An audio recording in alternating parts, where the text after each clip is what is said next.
clearing parking lots for those making their way up through the mountains and stopping to fuel up at gas stations along the way. We've also seen a few waves of storm activity this week alone, and that means the snow accumulation is pretty nice out here for people ready to hit the ski area resorts as they start opening in the coming weeks. Caltrans actively preparing to keep the roadways clear through the coming months with all the resources on standby at their maintenance yard in Kingvale. And as for drivers headed in this direction for the weekend, we got some good information about what to expect from one of the people who knows I-80 the most, TC Top Cat Webb, who's been a chain installer in these parts for about 50 years now. You knucklehead people out of control, spinning out doing 360s in front of you. 18-wheeler trucks going way too fast with no chains on. There's quite a few of them that run the chain control.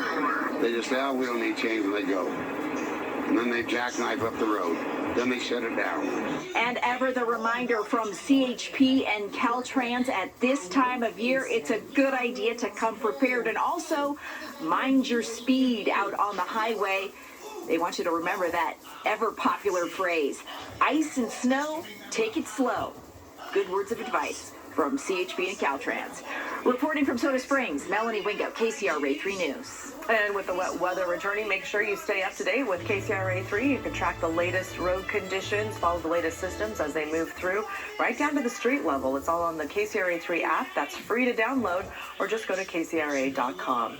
In Amador County, an attack on a correctional officer at Mule State Creek Prison is now being investigated as an attempted homicide.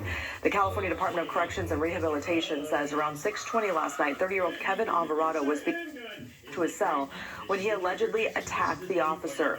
That officer was treated for his injuries and released that evening. CBCR says an inmate manufactured weapon was found at the scene.